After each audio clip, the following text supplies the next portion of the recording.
इस वीडियो में हम आपके बीकॉम फाइनल ईयर के मैनेजमेंट अकाउंटिंग के थ्योरी क्वेश्चंस और प्रैक्टिकल क्वेश्चंस के बारे में कुछ बात करेंगे। पहले बात करते हैं प्रैक्टिकल क्वेश्चंस की। क्यों दोस्तों, आपको मालूम होगा जो चैप्टर है, ये मतलब ये सब्जेक्ट है, ये बहुत बहुत बहुत स्कोरिंग है। ये सब्जेक्ट बहुत स्कोरिंग है। तो मेरा कहना ये है कि थ्योरी भी करो, प्रैक्टिकल भी करो। या अगर प्रैक्टिकल करना चाहते हो, जैसे यूनिट नंबर 5 है, इसका जो प्रैक्टिकल है standard costing, very very very easy. पता नहीं बहुत सारे बच्चे बोलते हैं सर ये टफ है, फॉर्मूला याद करना पड़ता है। नहीं, मैं आपको मेरे तरीके समझाऊंगा ना, आपको फॉर्मूला तो याद करना भी नहीं पड़ेगा। दूसरी बात, क्वेश्चन देखते साथ ही आपको आंसर रिकॉल हो जाएगा इसका फॉर्मूला क्या है। और अगर आपको लगता है फॉर्मूला आपको चाहिए तो क्लास में फॉर्मूला समझाऊंगा ही, एज अ टीचर मेरी जिम्मेदारी है ही। लेकिन आप इतना कॉन्फिडेंस रहेगा आपको कि आप क्वेश्चन को सॉल्व करोगे और बाद में लिखोगे फॉर्मूला। समझे, इतना आसान, इतना कॉन्सेप्चुअल है ये। एक है शंभू काका, उनकी स्टोरी सुनाता हूं मैं क्लास में। तो शंभू काका, उनके दो, एक है परचेस मैनेजर, एक है production manager, Mohanlal and Sohanlal. उनकी स्टोरी को लेकर मैं इसको समझाता हूँ इस चैप्टर को, और एकदम एकदम एकदम आसान होता है, कोई प्रॉब्लम नहीं आती। एक होता है यूनिट नंबर 4, इसमें क्या आता है, फ्लेक्सिबल बजट होता है।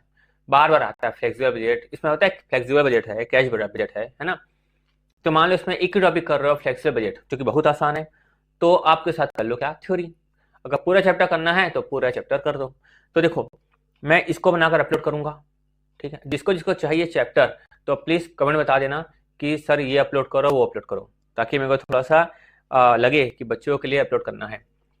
इसका मैं अपलोड कर दूंगा फ्लेक्सिबल बजट, ठीक है। समय मिलता है तो कैश बजट, लेकिन फ्लेक्सिबल बजट तो अपलोड कर दूंगा।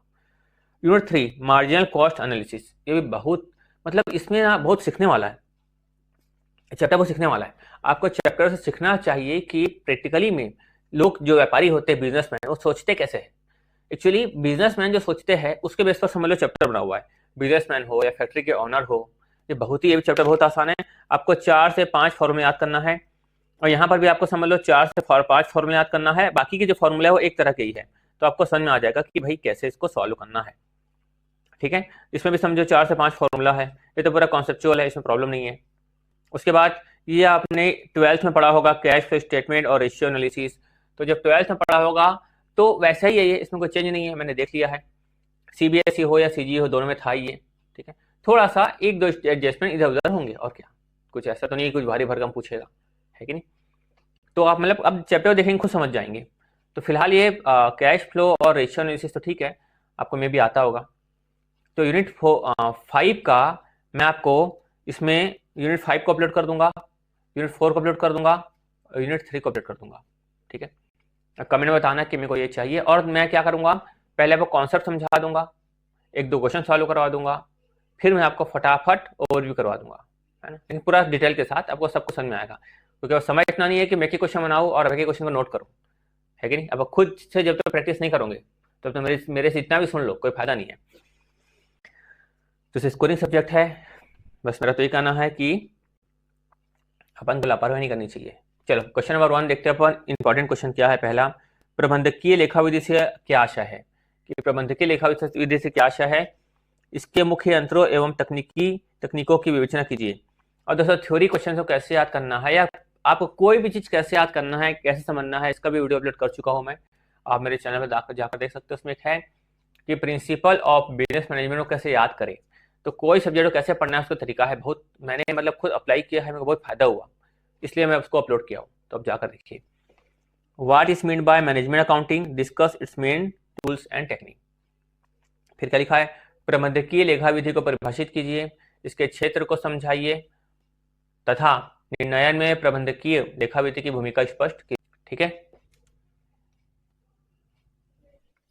आगे देखते हैं यूनिट नंबर 2, कोष प्रवाह विवरण क्या है, मतलब कि what is fund flow statement. कार्यशील पूंजी में परिवर्तनों और कोष प्रवाह विवरण के नमूने को दीजिए। तो आपको अच्छे से आना चाहिए फंड फ्लो स्टेटमेंट का फॉर्मेट वगैरह। फिर रोकड़ प्रवाह विवरण से आप क्या समझते हैं, यह रोकड़ प्रवाह विवरण से किस प्रकार, यहाँ कोष प्रकार विवरण से किस प्रकार भिन्न है। तो देखो यूनिट 2 का कैश फ्लो है, आपको आना चाहिए कैश फ्लो फंड फ्लो से क्वेश्चन तो आने ही चाहिए, है आने चाहिए। क्वेश्चन 5, सीमांत लागत विधि से आप क्या समझते हैं। देखो मैं आपको दो क्वेश्चन क्यों दिया हूँ मालूम है, मैं इससे दो क्वेश्चन दिया हूँ कि आपको क्रिटिकल क्वेश्चन भी आना चाहिए, ये तो मैं भर भर के देता, बहुत सारे क्वेश्चन देता। दो क्वेश्चन का तात्पर्य यह है कि मैं चाहता हूं कि आप प्रैक्टिकल क्वेश्चन भी जानो, है कि नहीं, खाली थ्योरी मत करो। सब्जेक्ट क्या है? स्कोरिंग है। सीमांत लागत विधि से आप क्या समझते हैं? सीमांत लागत विधि किस प्रकार से विभिन्न प्रबंधकीय समस्याओं के समाधान में उपयोगी है? What do you understand by marginal costing? How is marginal costing useful for solving various managerial problem? बताया ना कि क्रिटिकल में भी कैसे काम होता है, वो यूनिट नंबर 3 में आपको पता चलता है, आपको आना चाहिए। फिर लाभ मात्रा अनुपात, यानी कि ये लिखा है PV ratio, profit volume ratio क्या है। उसके बाद सम विच्छेद बिंदु, ब्रेक इवन पॉइंट। फिर सुरक्षा सीमा, मार्जिन ऑफ सेफ्टी। मतलब अल्टीमेटली आपको इस चैप्टर के प्रैक्टिकल करना ही पड़ेगा। प्रैक्टिकल करोगे तब आपका 0.6 बनेगा, 0.5 बनेगा। पहले लिखोगे क्या? थ्योरी नहीं है, ये प्रैक्टिकल के ऊपर बेस्ड है। जिस चैप्टर नंबर यूनिट 2 भी प्रैक्टिकल के बेस्ड है। आपको कैश फ्लो फंड फोल्ड का कुछ मालूम नहीं है तो आप क्या लिखोगे? समझ में आ रहा है ऐसा? उसके बाद क्या लिखा है? बजटरी नियंत्रण से आप क्या समझते हैं? What is mean bye budgetary control, discuss it's merits and demerits, merits and limitation. मतलब ठीक है, तो बजटरी कंट्रोल क्या है उसके आपको बताना है, मेरिट्स एंड लिमिटेशंस। उसके बाद उत्तरदायित्व लेखांकन पर एक व्याख्यात्मक टिप्पणी कीजिए, right and explanatory note on responsibility accounting.